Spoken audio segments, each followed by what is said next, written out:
El banco dijo que debía $560,000 en una hipoteca que nunca firmé. Luego descubrí que mi hermana había comprado la casa de sus sueños usando mi identidad y que mis padres la habían ayudado a hacerlo. La carta tenía mi nombre. No era correo basura ni una oferta de tarjeta de crédito. Mi nombre legal completo, Claire Ann Mercer, impreso en la tipografía limpia y burocrática de una notificación de cobro. Mi fecha de nacimiento, los últimos 4 dígitos de mi número de seguro social y un saldo hipotecario de $560,000, con 18 meses de atraso, con un prestamista del que nunca había oído hablar, para una propiedad en la que nunca había puesto un pie. Estaba de pie en mi cocina, con las compras aún en los brazos y una bolsa de naranjas presionando contra mis costillas. Leí la carta 3 veces antes de dejar las compras porque, al parecer, una parte de mi cerebro pensaba que si seguía sosteniéndolas, esto no podía ser real. No puedes recibir una noticia devastadora mientras todavía tienes naranjas en las manos. Pero sí puedes. Resulta que absolutamente sí puedes. Me temblaban las manos para cuando llamé al número que venía en el membrete. Un representante llamado Stephen, tranquilo, profesional, con la voz de alguien que da información catastrófica 8 horas al día, abrió el expediente en menos de un minuto. El préstamo se había cerrado hace 22 meses, 18 meses de atraso, una tasa fija del 4.2% en un pagaré a 30 años. ¿Y la dirección de la propiedad? Pregunté. Me la leyó, la reconocí de inmediato. 44 de Wars 7, 4447 Carmichael Drive, la casa a la que mi hermana Lauren se había mudado hace 2 navidades con su esposo Marcos y sus 2 hijos. La casa sobre la que había publicado obsesivamente en Instagram con el hashtag por fin, Router por fin en casa. La casa que mi mamá había llamado exactamente lo que Lauren merecía después de todo lo que había pasado. Me quedé de pie en mi cocina mucho tiempo después de colgar. Las naranjas seguían en la encimera. Una de ellas se había rodado contra el escurreplatos. No la moví. Necesito explicar algo sobre mi familia antes de explicar lo que hice después, porque sin contexto, lo que viene a continuación suena imposible, y necesito que me creas. Tengo 36 años, soy la hija mayor. He trabajado desde que tenía 15 años como anfitriona, en tiendas, en administración de oficinas, y durante los últimos 9 años como gerente de cuentas por pagar en una empresa de logística de tamaño mediano llamada Greyfield Rate. Gano $67,000 al año. Tengo un puntaje de crédito de 791. Construí ese puntaje de la misma manera en que se construye cualquier cosa sin ayuda. Despacio, con cuidado, un pago puntual a la vez durante 15 años. Vivo en un departamento de una recámara en un edificio que está limpio, pero no es bonito. Muebles de segunda mano. Un sofá que compré a una mujer en Facebook Marketplace por $40. Las cuentas ordenadas por fecha de vencimiento en la encimera de la cocina porque nunca se me pasa una fecha de pago. Cortinas baratas que colgué yo misma con una barra de tensión porque no podía pagar la instalación. Nunca le he pedido dinero a mis padres. Ni una sola vez. Ni siquiera el año que tuve una factura dental de $3,400 y comí arroz con frijoles durante 6 semanas. Lauren tiene 33 años. Ella es la hija menor, la bonita, la que mis padres describen como de espíritu libre y que yo describiría como alguien que nunca ha tenido que enfrentar las consecuencias de sus actos en su vida. Ella tiene un don para las crisis, no exactamente para causarlas, pero sí para generar un tipo particular de angustia cálida y fotogénica que hace que todos a su alrededor quieran arreglar las cosas. Se casó con Mark Hensley a los 26 años. Tuvieron 2 hijos rápidamente. Lauren hizo algunos trabajos de medio tiempo, una boutique, algo de consultoría en redes sociales, pero nada constante, nada que le generara historial crediticio.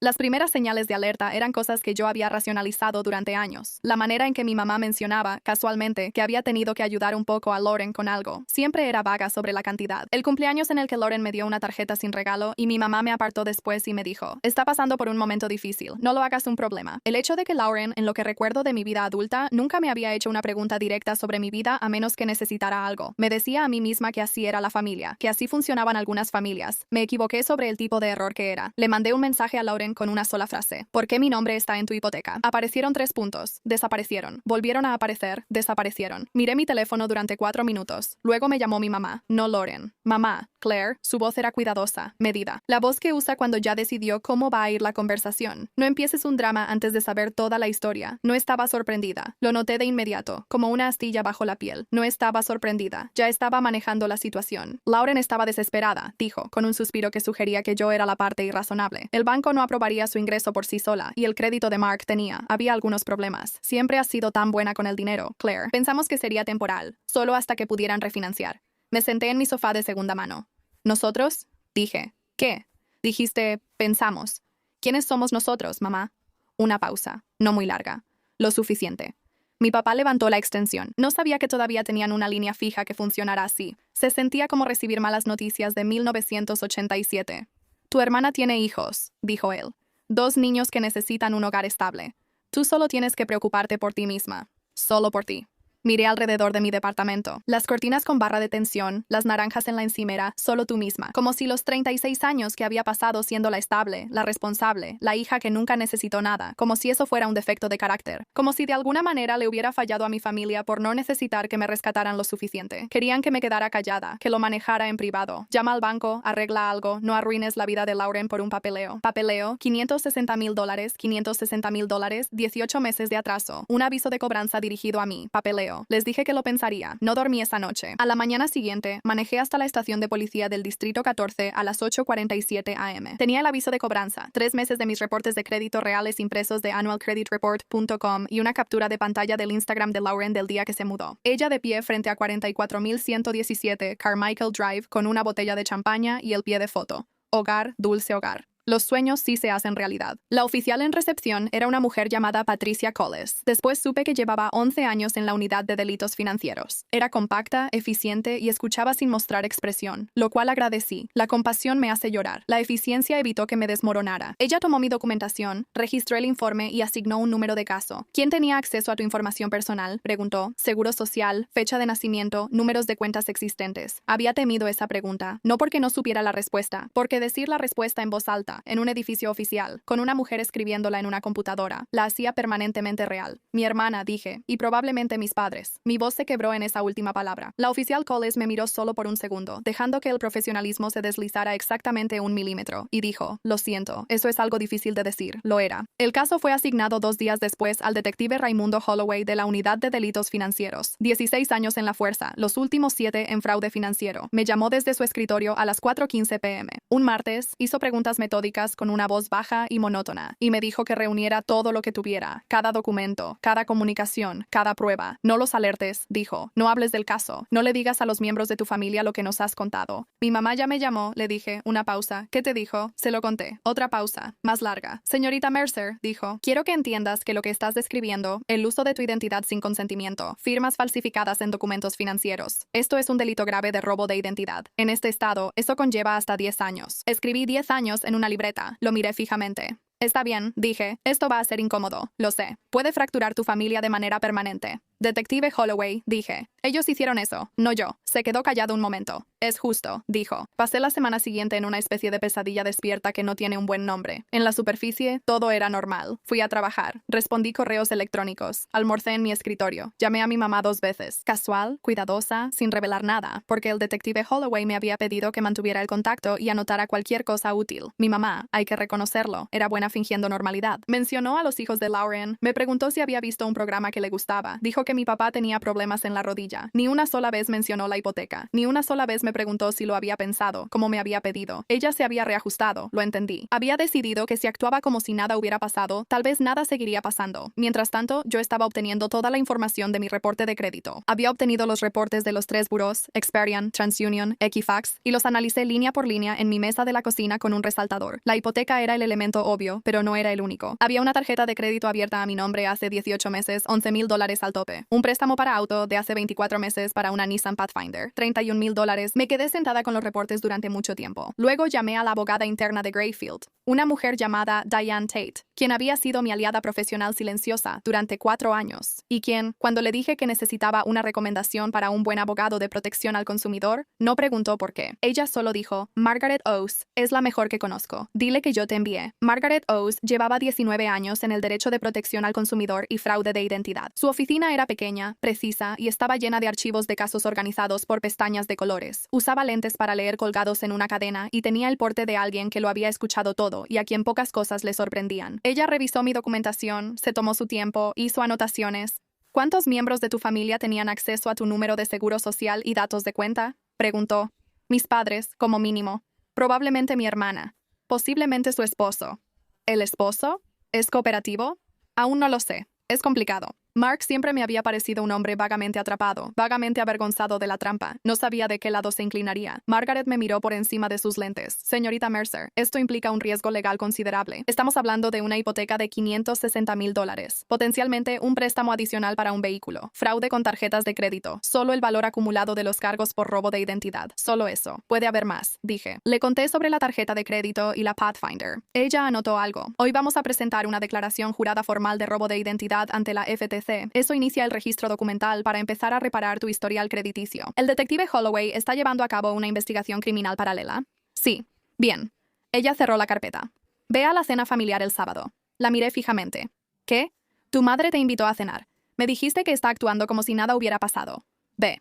Ella golpeó el escritorio con su pluma. No lleves nada. Di muy poco. Escucha todo. Si confiesan algo, aunque sea parcialmente, eso es admisible. Eso se siente como una trampa. Es una trampa, dijo Margaret amablemente, solo que esta vez tú eres quien la está poniendo. La cena del sábado fue estofado de res. Mi madre había usado los platos buenos, los de color crema que solo sacaba para invitados y días festivos, lo que me indicó que entendía que esto era una actuación y lo había preparado en consecuencia. Lauren ya estaba en la mesa cuando llegué. Tenía la expresión que le había visto en cada conversación difícil que habíamos tenido, una especie de sufrimiento suave y anticipado, labios ligeramente entreabiertos, ojos un poco húmedos. La expresión de una mujer que ha aprendido que, mientras más rápido parezcas estar sufriendo, más rápido los demás dejan de hacer preguntas. Mark estaba en la barra, no en la mesa. Apenas me miró cuando entré. Mi padre sirvió vino. Hablamos de nada durante 20 minutos con la energía específica de una familia que ha acordado, sin discutirlo, fingir que no hay una bomba sobre la mesa. Luego mi madre dejó el tenedor. Necesitamos que seas razonable, Claire. Los ojos de Lauren se llenaron de lágrimas justo a tiempo. Lo iba a arreglar, dijo. Su voz era un susurro cuidadoso. Solo necesitábamos un poco más de tiempo. El plan siempre fue refinanciar una vez que Mark obtuviera el ascenso. Lauren, mantuve mi voz firme. No hay ningún ascenso que refinancie $560,000. Solo necesitábamos una oportunidad. Su voz se quebró. Las lágrimas brotaron. Justo a tiempo. No tienes idea de lo que ha sido esto. La presión. Los niños necesitan estabilidad. Retira la denuncia, dijo mi padre. Su voz era baja y firme. La voz que usaba cuando quería sonar como si su palabra fuera la definitiva. Esto todavía se puede deshacer. Llama a Holloway. Dile que fue un malentendido. Un problema de comunicación familiar. Metí la mano en mi bolso. Deslicé el informe policial por la mesa. Cayó frente a mi madre. Ella lo miró y luego lo tomó, despacio, sin sorpresa, como cuando tomas algo que has estado esperando, como si hubiera estado calculando el momento en que llegaría y simplemente estuviera confirmando los tiempos. No se puede deshacer, dije. Las lágrimas de Lauren se detuvieron. No me refiero a que disminuyeron. Quiero decir que se detuvieron de golpe, como si cerraran una llave de agua. Su expresión se volvió neutra por solo un segundo de descuido, antes de que la cara herida volviera a formarse, y entonces se abrió la puerta del pasillo. Mark entró desde donde quiera que hubiera estado en la parte trasera de la casa, y parecía un hombre que había estado sentado solo tomando una decisión final. Su rostro estaba tranquilo, de esa manera en que los rostros se tranquilizan cuando han superado el miedo, y han llegado a algo más allá de él. Se sentó en la mesa. Háblale del segundo préstamo, dijo en voz baja, antes de que lo haga yo. Silencio. Ese tipo de silencio que tiene peso. ¿Qué segundo préstamo? Pregunté. Mi padre dijo el nombre de Mark, cortante. Mark miró a mi padre con una expresión que solo puedo describir como de estar harto. Línea de crédito con garantía hipotecaria, dijo. $240,000. La abrieron 6 meses después de que se cerró la hipoteca. Usaron la casa como garantía. Él metió la mano debajo de su silla y puso una carpeta manila sobre la mesa. Tu nombre también está en esa, Claire. Miré a Lauren. Ella estaba mirando la mesa. Abrí la carpeta. Solicitudes, estados de cuenta bancarios, firmas falsificadas, las mías, hechas lo suficientemente parecidas para engañar a cualquiera a simple vista, pero no lo suficiente para engañar a un analista forense. Correos electrónicos entre la dirección de correo de Lauren y alguien de un servicio de notaría que yo nunca había usado. Un sello notarial de un hombre llamado Gerald Fisk, cuya licencia, como descubriría después, había sido señalada por el Colegio Estatal de Abogados 2 años antes. Y luego pasé la página y sentí que el piso se movía bajo mis pies. Un escaneo, desvanecido, ligeramente pixelado. La parte superior de una solicitud de pasaporte antigua. Mi letra, llenando el formulario que había completado en la casa de mis padres hace 7 años porque su impresora funcionaba y la mía estaba descompuesta. Había llenado ese formulario en la mesa de la cocina de mis padres. Lo guardé en su escritorio para imprimirlo y al parecer nunca lo borré. Miré a mi madre. Ella apartó la mirada, no hacia la pared, no hacia Lauren. Ella bajó la mirada hacia la izquierda, la dirección en la que la gente mira cuando no está negando algo, solo negándose a reconocer su propia responsabilidad. Mi padre estaba diciendo algo. Su voz se había vuelto fuerte, a la defensiva, ese tono particular de un hombre que está perdiendo el control. No escuché las palabras. Seguía mirando a mi madre. Me levanté. Mi padre se movió para bloquear el pasillo antes de que yo llegara. No era un hombre grande, pero se plantó con la certeza de alguien que nunca había tenido que imponer su autoridad físicamente y no sabía que ya la había perdido. Si sales con esos papeles, dijo, vas a destruir esta familia. Se veía más pequeño de lo que jamás lo había visto. No físicamente, sino de una manera esencial. Te escuché decir eso, dije. Quiero que me escuches. ¿Me estás escuchando? No respondió. Tú la destruiste, dije. Cuando decidiste cuál hija podía importar, pasé junto a él. Afuera, en el estacionamiento, me senté en mi Honda Civic durante 45 segundos con las manos en el volante y respiré. Solo respiré, inhalando por la nariz y exhalando por la boca, con la carpeta en el regazo. Mi teléfono se iluminó antes de que siquiera encendiera el motor. Por favor, piensa en los niños. Luego, mamá tiene dolor en el pecho. Luego, papá dice que para nosotros estás muerta si sigues adelante con esto. Los leí. Todos. Quiero ser honesta sobre eso. No aparté la mirada. Dejé que cada uno me afectara. Luego bloqueé todos los números.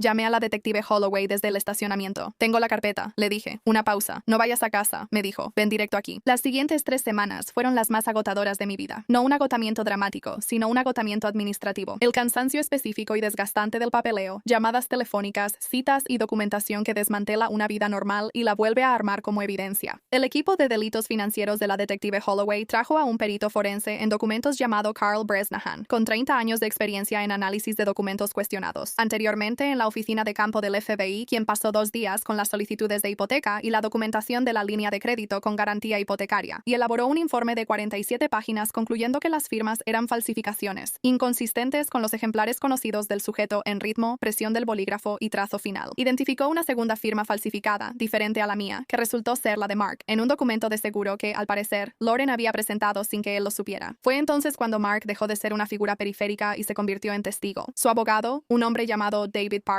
a quien más tarde vería descrito en una revista jurídica como uno de los abogados defensores de delitos de cuello blanco más agresivos del Estado, negoció un acuerdo de cooperación. La declaración de Mark tenía 68 páginas. Mencionaba a Lauren. Mencionaba específicamente a mi madre como la persona que había localizado el expediente de la solicitud de pasaporte. Mencionaba a Gerald Fisk, el notario, quien resultó haber sellado 8 documentos fraudulentos en los 3 años anteriores por una tarifa fija de $400 cada uno. Gerald Fisk, que fue arrestado un jueves, cooperó en menos de 48 horas. Recibí una llamada de Margaret un viernes por la tarde. Me dijo que me sentara. La fiscalía ha presentado cargos, me dijo. Lauren, robo de identidad, fraude electrónico, falsificación. 2 cargos de cada uno. Tus padres, un cargo de conspiración para cometer robo de identidad, un cargo por complicidad. Gerald Fisk, 4 cargos de fraude notarial. Yo ya estaba sentada. Había estado sentada en mi mesa de la cocina, la misma mesa donde leí los reportes de crédito con un resaltador. Está bien, dije. Claire. La voz de Margaret fue cuidadosa. ¿Estás bien? Lo pensé honestamente. No, dije, pero lo estaré. El proceso de remediación de crédito, en caso de que alguna vez tengas la mala suerte de necesitar esta información, es un tipo especial de purgatorio burocrático. Margaret presentó la declaración jurada de robo de identidad ante la FTC. Enviamos paquetes de disputa por correo certificado, con acuse de recibo, tengo las tarjetas verdes, a Experian, TransUnion y Equifax. Notificamos a los 3 administradores de hipotecas. Presentamos disputas formales con el prestamista de autos y el emisor de la tarjeta de crédito. El administrador de la hipoteca, una empresa llamada Vantage Home Lending, al principio se resistió. Su departamento de fraude, dirigido por una oficial de cumplimiento llamada Rachel Chu, con quien hablé 4 veces, me dijo en la segunda llamada que no podían eliminar una morosidad sin una orden judicial. Margaret obtuvo una orden judicial en menos de 2 semanas. Esa mañana vi cómo se actualizaba mi informe de crédito. Sentada en mi mesa de la cocina, con la laptop abierta, actualizando la página, la puntuación saltó de 481 donde las morosidades la habían dejado, de regreso a 764, me quedé ahí sentada un rato. 764 no era 791, todavía no. Llegaría ahí. Toma tiempo restaurar por completo lo que alguien ha pasado 2 años destruyendo en silencio. Pero 764 se sentía como volver a respirar. Quiero contarte sobre la sala del tribunal porque ahí es donde la mayoría de la gente piensa que termina la historia. El juicio, el veredicto, el momento en que cae el mazo. Pero quiero contarte sobre el momento antes de eso. Estaba en el pasillo afuera de la sala 7 del edificio de los tribunales penales del condado a las 9:15 de la mañana un martes. Llevaba mi saco gris, el bueno, el que usé para la entrevista en Grayfield hace 9 años. Tenía mi teléfono, mi copia de la declaración de impacto de la víctima que Margaret me había ayudado a preparar, y un café que compré en el carrito de abajo y que no había podido tomar. Mi mamá y mi papá también estaban en el pasillo al otro lado de este. Era consciente de ellos como eres consciente del clima, presentes, afectando el ambiente, sin requerir interacción. Mi mamá se veía más pequeña, no de la manera en que mi papá se había visto pequeño en el pasillo, no disminuida por la culpa, solo físicamente reducida, como si los últimos meses le hubieran quitado algo. Me miró una vez, una mirada larga, la sostuve. No aparté la mirada, pero tampoco llené el silencio. No había nada que ella pudiera decir que yo necesitara escuchar.